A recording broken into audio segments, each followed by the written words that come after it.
Hello, Narnach here. Welcome back to Path of Exile. We're playing on hardcore solo self-hunt with a Arc Trapper. And today it is time for the Temple of Atzoatl, Act 9 edition. So this one rolled pretty interesting. We have a couple of tier 3 rooms, a couple of tier 2 rooms and some other random trash. So I was thinking, go to the entrance, then take a left swing, sacrificial chamber. I got myself a soul catcher for that. It's low tier, I got more, so that's okay. Then glittering halls, planetos, sanctum of immortality, got a valuable item out of that. Then just cross the cloister to the tormented cells. It's gonna be the tier 1, so it's only a couple, I think it's only 3 spirits. Will be fun anyway. The boss will be possessed by the spirits if things go okay and the AI doesn't work. Then we can go back, Storm of Corruption, contains another valuable item, so that's the second one. Armor workshop, lightning workshop, and then we can go back to the demo lab. Totally ignore the charges, engineering department, and then go to up. So it does look like there's a nice route here. So let's see what we can make of it.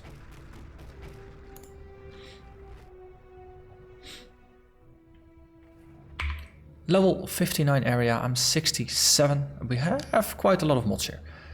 Monster variety, monster life 10%, 25% increased boss life.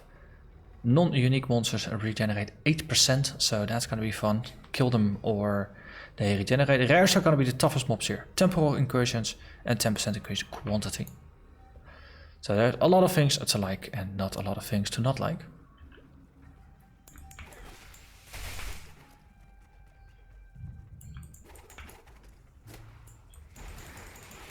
So what's a temporal incursion do?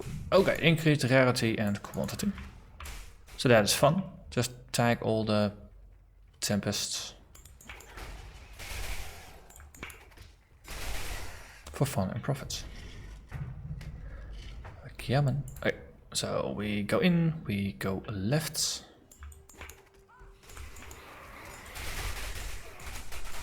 Okay, enemies do regenerate life. On the other hand, if you kill them more or less instantly, they don't really have the opportunity to regenerate too much. As I said, the rares are the ones that are gonna hurt a lot. But focus them down. And it should not be too much of an issue. See, like that. I do worry for the low damage builds if they might have issues with that. On the other hand, enemy regeneration can be inhibited with Frostbomb? Yeah, I think it was Frostbomb. Reduces hit by 75%. So then suddenly 8% life regen becomes only 2% and it is much less scary. Okay.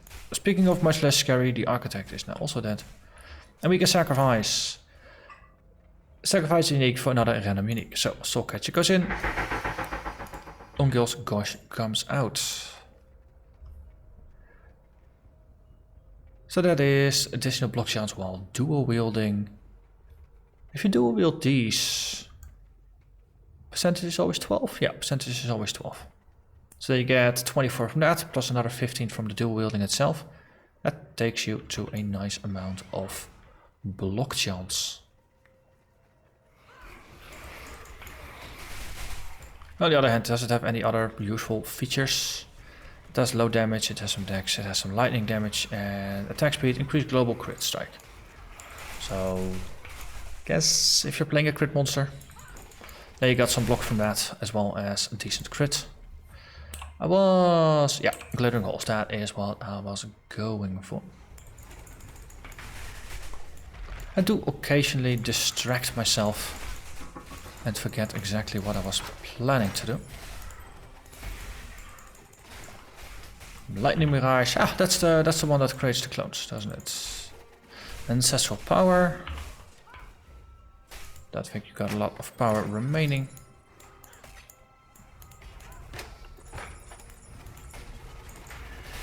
Corrupting Bloodlines, always hilarious as well. But of course the traps do the damage, so I don't suffer from the corruption. I must say I do like that little detail.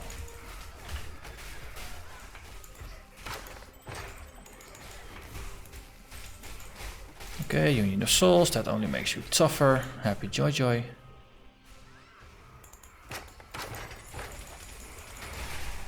And even more jewelry.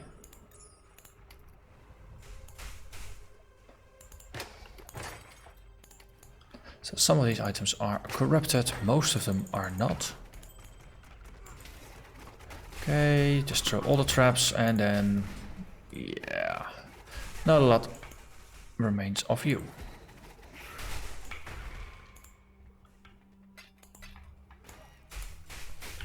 Okay, so Sanctum of Immortality, that is this way. That is the life regen room. So of course it also looks like a pool. And there we have ourselves one architect. Correction, there is no more architect. Architect is a lie. Pool coffers, that is Atzoatl's diamond ring. That's a bonus to energy shield as well as some energy shield regen, 0.4%. So for every 1000 energy shield, you regenerate 4 per second. Yeah, it is about as weak as you would expect it to be based on that description. Okay, so we head over to the right, we just keep following this line. Through the cloister, there's no bosses in here, so we can just go in a straight line.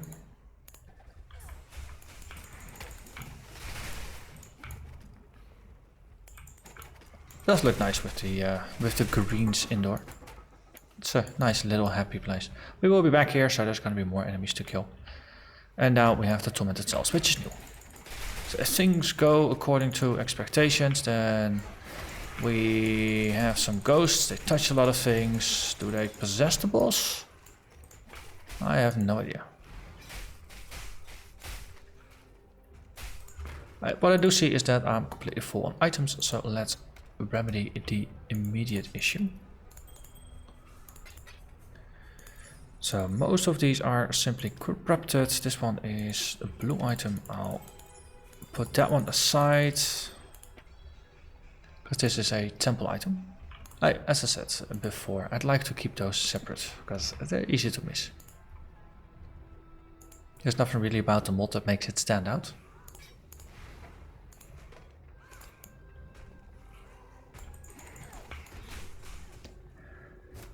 Okay, so here we have ourselves an architect. So do I need to play a game of let's get the architect to the ghosts or the ghost to the architect? So we did have one room with one ghost. Are there gonna be multiple rooms then? Okay, you, yeah. Yeah, see, I can't kill some monsters and not kill others. That's a problem for this build. Everything simply must die, and ghosts are no exception. Okay, you possess the rare, that's fine. At least I got something out of the room. Architect, I think I left it alive. Yeah, I think I did. So there you go, I have some bad traps. And then you are no more. So I guess maxing out this room is of course means you will get all the ghosts onto the architect and then you defeat the architect. I think this build is gonna have an issue with that. Simply because it is so difficult to just kill one thing. So this is not the way. This is. There's elemental thorns, which again not all that exciting. Thank you for delivering that royal scepter to my feet. It's a very good delivery service. Let's see, Storm of Corruption, so that means there's an architect here. And Storm Coffers.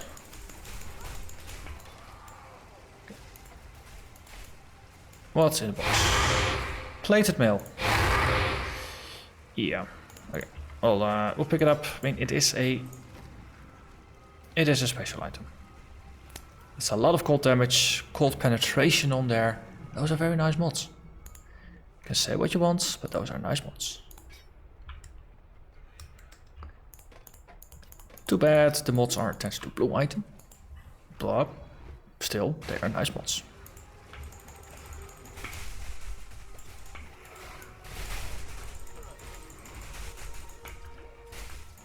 Oh, if you're leveling and that the items fit your build, then of course those are very nice items to have.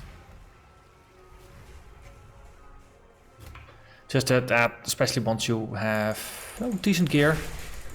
Hello there with your lightning bolts. Once you have decent gear, going from blue items to usable yellow items that are actually an upgrade is just a little bit more difficult.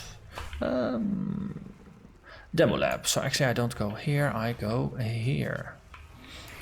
And it's mostly just currency intensive. So assuming that you're gonna get something useful at every single upgrade, then of course you start with the base item.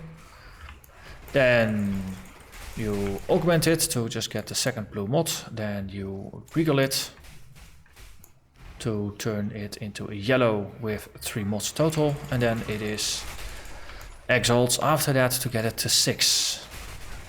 So that is 3 exalts if you want to max it. And you gotta be lucky at every single currency use. Otherwise you're gonna waste a perfectly good base item. Well, there's a mastercraft in there somewhere. So it's not 3 exalts, it's only 2.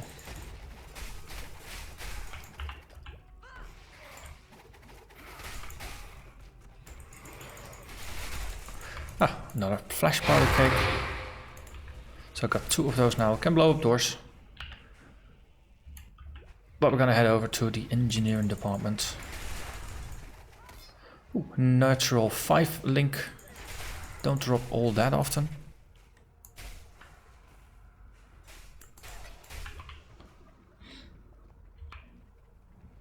And there's the doorway.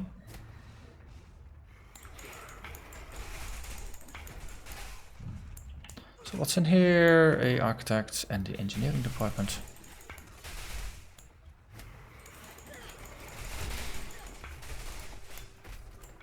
See, what about the belt? Ooh, 35 strength. That's a perfect heavy belt. That's a good crafting base.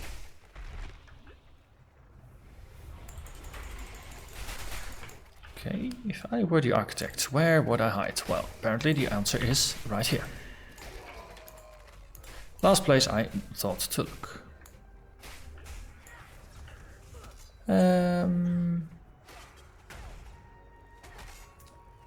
Did I go to the Storm of Corruption yet? Yeah, because I went through here. I skipped the armor workshop, but we can just blast through to the lightning workshop. That is no problem. We have demolition charges now.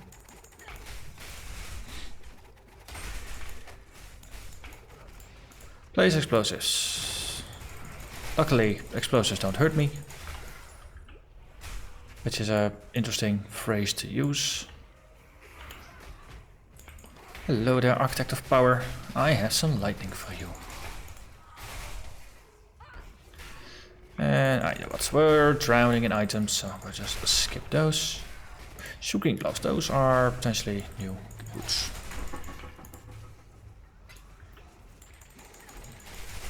But just random rares at some point, you're kind of flooded with them.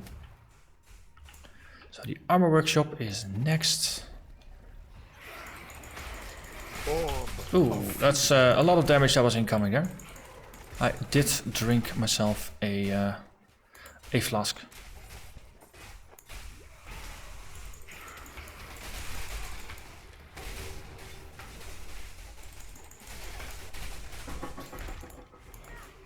Damage intensifies. Ooh, Architect of Iron. Hello, goodbye.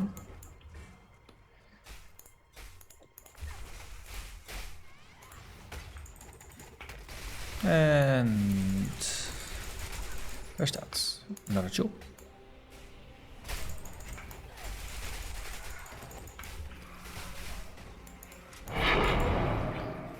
Okay, I'm finding enough items now that I actually want to pick up. Might as well go back to town. I think I dropped one of the kegs. I have to remember to pick those up once I'm outside. And still, there's plenty of portals. Yeah. Oh, wow, that one was corrupted. 5 link, 6 sockets. Strength based, that is not what I could use. Now, using Furici, you can change corrupted items. Just gotta cost you Vaal orbs to match the other currency. It's gonna be a tad expensive, but it is possible. Look, I think I did a decent job of just covering all the rooms. So from the lightning workshop, we're gonna just break through to the temple of Atzoatl.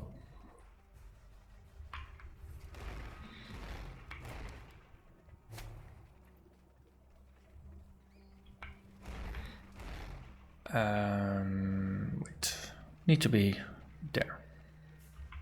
Not here, but there. Ooh, and look at that, portable flash charges. Yes, please.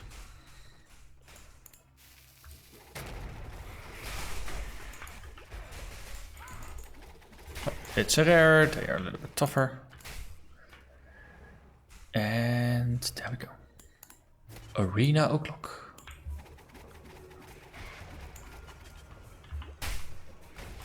So, Omnitect is done. Well, stage 1 is done.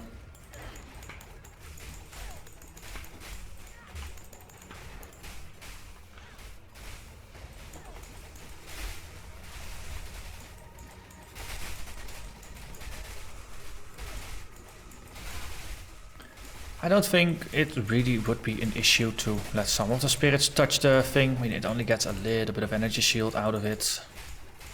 But it's the principle of the thing, right? So, gone it is.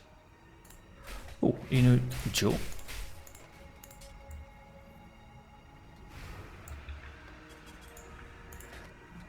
Tempered Spirits. -1 dexterity per 1 dexterity on allocated passives in radius. So it negates dexterity from allocated passives, sure. Plus 15 mana, max mana per 10 dexterity on an unallocated passives in radius. So this is interesting if you use a lot of mana. And then you want to use it on... What's the radius? Medium. I mean, something like this would be less helpful because this is now a traveling node and a lot of things here are connected. But if you were...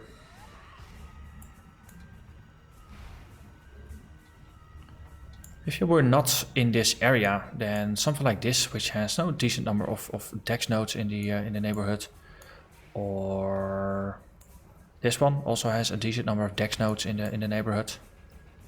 If you just travel in and just tag it, that could work. Alternatively, you know, if you're playing in the shadow, would be even better. Then you just go in via the intelligence nodes, and then you tag the jewel. And then all the unallocated dex nodes, they simply get used for the mana points. But it gives you some interesting decisions when building around it, which is always a good thing in my book. This does wrap things up. We did another temple run, and as I did expect, it was a rather fast one, only 18 minutes. But it would have been too long to tack on to the end of the last episode. So I'm gonna be sorting through some of the gear here. Next episode, I'm gonna wrap up Act 9, or at least we're gonna get started on Act 9. Not quite sure if we can finish it in 1 or 2 settings, but we will see about that. For now, we have cleared the incursions, so we're going to get another fresh batch. So as always, I'm gonna thank you very much for watching, and I hope to see you again next time. Bye bye.